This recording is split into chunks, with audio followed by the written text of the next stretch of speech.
नमस्कार दोस्तों। मेरा संविधान मेरा स्वाभिमान। क्या मेरा संविधान मेरा स्वाभिमान है या मेरा संविधान मेरा संरक्षक है या मेरा संविधान इस देश के हर नागरिक का संरक्षक है? क्या मेरा संविधान इस देश के हर उस व्यक्ति जिसके आंखों में आंसू हैं, जो दर्द से कराह रहा है, जो भूखा है, जो नंगा है, उसका संरक्षक है? यह मेरा संविधान अडानी अंबानी का संरक्षक है? यह मेरा संविधान उस सुप्रीम कोर्ट का संरक्षक है जो इस देश के लोगों के साथ अन्याय कर रहा है? यह मेरा संविधान उनका संरक्षक है जो सत्ता पर अवैध तरीके से काबिज है, जो चुनाव आयोग अन्याय कर रहा है, उसका संरक्षक? किसका संरक्षक है, किसका स्वाभिमान है? सवाल यह है। यह सवाल क्यों है? मैं सुबह सोकर उठा तो मुझे बड़ा आश्चर्य हुआ। मेरे साथ में दैनिक भास्कर में एक संपादक रहे थे, उन्होंने आज सुबह सुबह लिखा, मेरा संविधान मेरा स्वाभिमान। मैंने उनके बड़ा मुझे आश्चर्य हुआ क्योंकि वो आरएसएस बीजेपी के लिए मर रहे होते हैं, नफरत फैलाने वालों के साथ खड़े होते हैं। ऐसा क्या हो गया?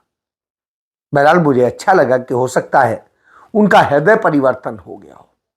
मैंने तुरंत उस पर लिखा कि बिल्कुल सही, सत्य वचन।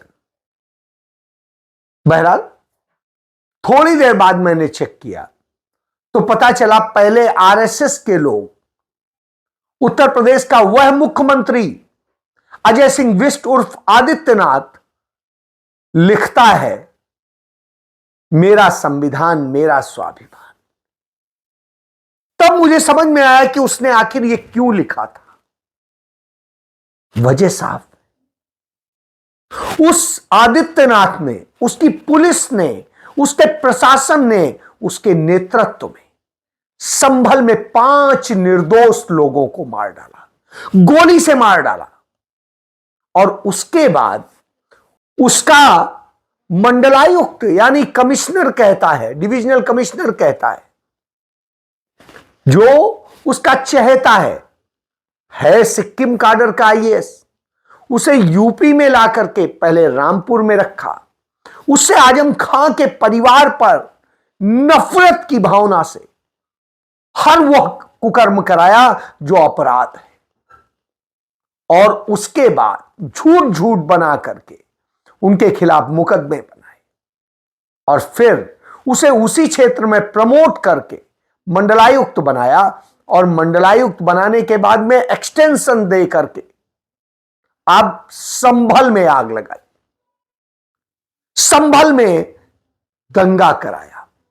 वह जूनियर जज आदित्य सिंह ऑर्डर पास कर देता है, 1 मिनट में सब कुछ हो जाता है। न कोई सुनवाई, न कुछ कहने को अदालत। संविधान के प्रोविजन से अदालत बनी है, संविधान के प्रोविजन से कमिश्नर बना है, संविधान के प्रोविजन से मुख्यमंत्री बना है, और संविधान के प्रोविजन से पुलिस बनी है। और उसके बाद में यूपी पुलिस वहां पर उस गलत तरीके से किए जा रहे कार्य का जो विरोध कर रहे थे उन पर गोली चला देती है। 5 वो निर्दोष मारे जाते हैं जो अपने काम के सिलसिले में जा रहे होते हैं, जिनका उससे मतलब नहीं होता है। पुलिस ही, सरकार ही अपने समर्थित लोगों से कुछ पथराव कराती है और ड्रामा दिखाती है। एक भी एविडेंस नहीं है कि उन लड़कों ने कोई अपराध किया था, लेकिन मार दिया जाता है। कमिश्नर कहता है कि पुलिस ने कोई गोली नहीं चलाई, जबकि पुलिस ने गोली भी चलाई, गोली चलाने का आदेश भी दिया। इसका प्रमाण वह वीडियो है। अब आप सोचिए, सरेआम हत्या की गई। इसके पहले आपने देखा बहराइच में इसी तरीके से किया गया, वह एक प्रयोग था। या उसके पहले कासगंज वह प्रयोग था, या उसके पहले अलीगढ़ उसका प्रयोग था, मुजफ्फरनगर उसका प्रयोग था। कहां कहां प्रयोग नहीं हुआ, चहुं ओर यह प्रयोग हो रहे। आज सोचिए इस तरीके से। तो इसलिए इन्हें संविधान स्वाभिमान, यानी उसके बूते आप हत्या करेंगे, ऑर्गेनाइज क्राइम करेंगे, अदालतें उसी तरह से चलेंगी जैसे आप चलाएंगे। वहां न्याय नहीं होगा, वहां अन्याय होगा।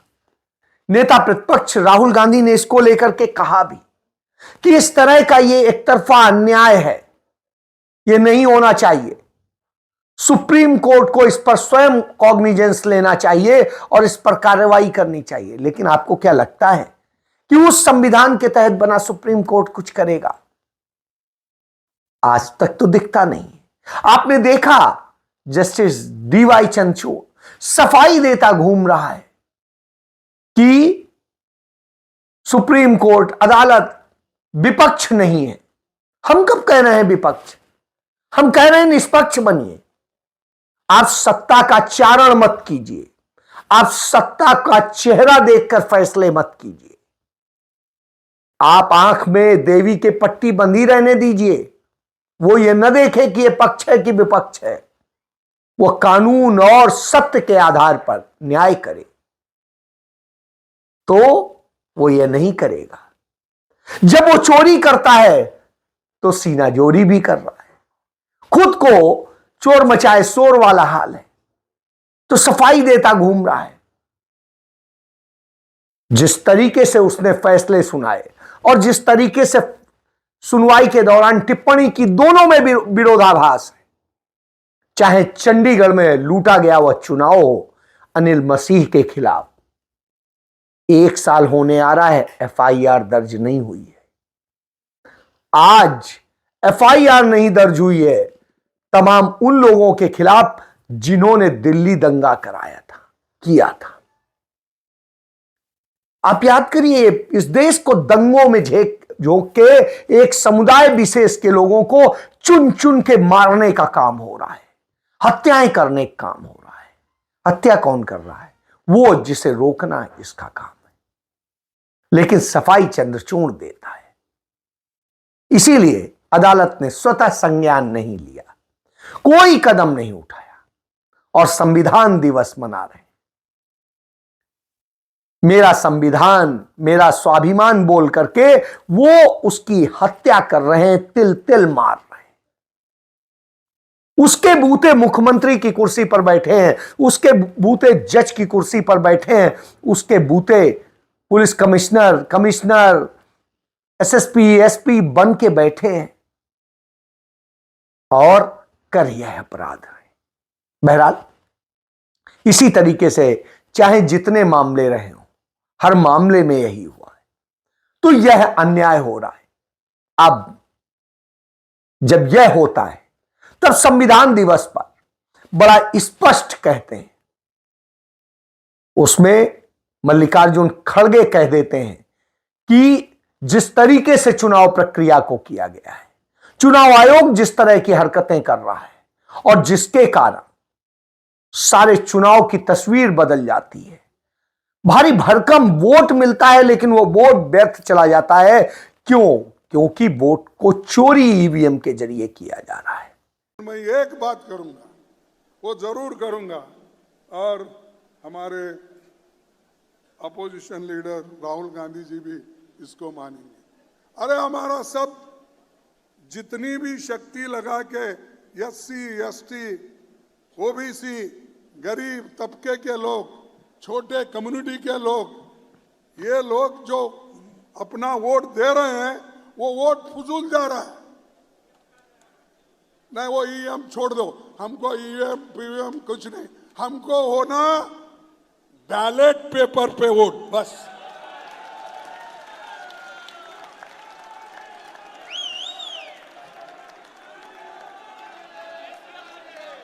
उनको वो मशीन उनके घर में तो रख लेने दो, या मोदी साहब के घर में रहने दो, या शाह के घर में रहने दो। अगर किसी गोडाउन में, अहमदाबाद में बहुत से गोडाउन बने हैं, वहां ले जाके रख लेने दो। हमको बस पेपर पे करो, और आपको मालूम होगा उस वक्त तुम्हारी हालत क्या है, कहां खड़े हो, उस वक्त आपको मालूम होगा। तो मैं ये अपने पार्टी के तरफ से एक मुहिम शुरू करना चाहिए। सभी लोगों को कहना चाहिए, सभी पार्टियों को भी हम कहेंगे, और राहुल गांधी जी के नेतृत्व में जैसा भारत जोड़ो यात्रा निकाले, वैसा ही ये पेपर, बैलेट पेपर हमको चाहिए। तब उन्होंने कहा अब ईवीएम से नहीं, बैलेट पेपर से चुनाव, और इसकी लड़ाई लड़ी जाएगी, और इसका आंदोलन राहुल गांधी के नेतृत्व में होगा। यह इतनी बड़ी घोषणा है, हालांकि देर से है, यह लड़ाई पहले लड़नी चाहिए थी। तो इसको लेकर वो सभी दलों से चर्चा करेंगे, और राहुल गांधी इसकी लड़ाई शुरू करेंगे कि ईवीएम से नहीं, बैलेट पेपर से हो, जिस अमेरिका जैसे देश में, जर्मनी जैसे देशों में सब जगह बैलेट पेपर से होता है, ईवीएम से चुनाव नहीं होता। तो इस बात को लेकर के एक लड़ाई मुहिम छेड़ने की बात हो रही, लेकिन क्या वो भी सफल हो पाएगा? कराना तो इसी मशीनरी को है, इसी पुलिस को है, इन्हीं लोगों को है। बहरहाल फिर भी बैलेट पे कुछ तो भरोसा होगा, नहीं तो कई जगह आ रहा है कि 70% लोग चिल्ला रहे हैं, खड़े होकर के प्रदर्शन कर रहे हैं, हमने तो वोट कांग्रेस को दिया, और उस गांव में वोट सब बीजेपी के निकले।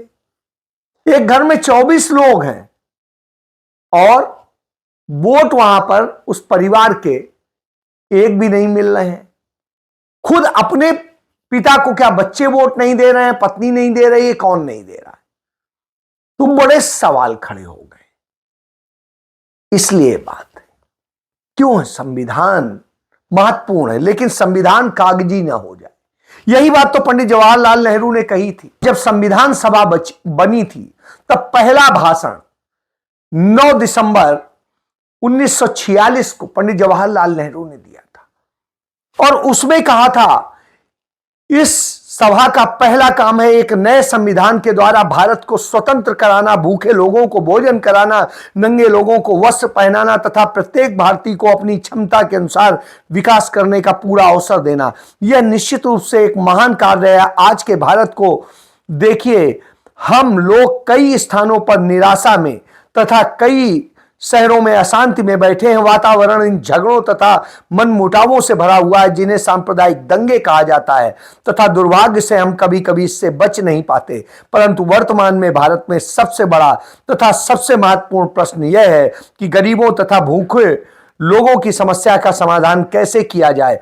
हम जहां भी जाएं, हमें यह समस्या सामने ही नजर आती है। यदि हम इस समस्या का शीघ्र समाधान नहीं कर सके, तो हमारे सभी कागजी संविधान बेकार और उद्देश्यहीन हो जाएंगे।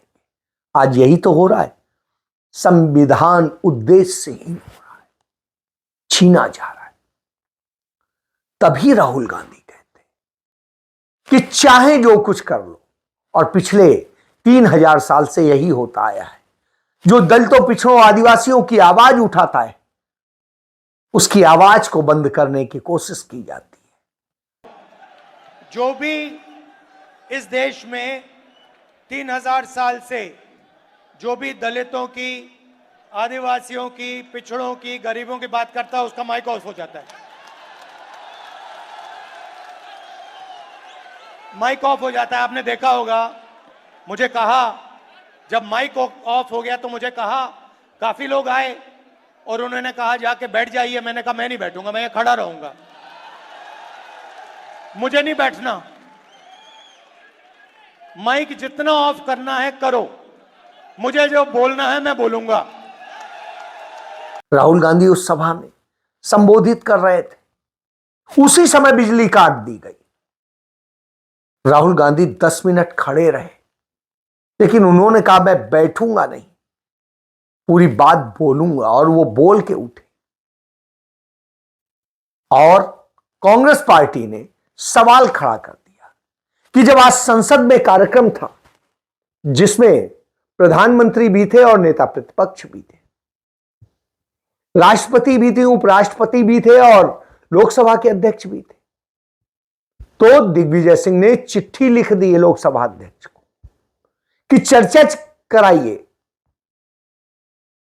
संविधान की प्रस्तावना पर चर्चा हो, जिस पर आज राष्ट्रपति ने बात की है कि क्या सही में उसका पालन हो रहा है। क्या आपको लगता है वो कराएंगे? बिल्कुल नहीं कराएंगे, क्योंकि संविधान के प्रस्तावना की ही तो हत्या की जा रही है।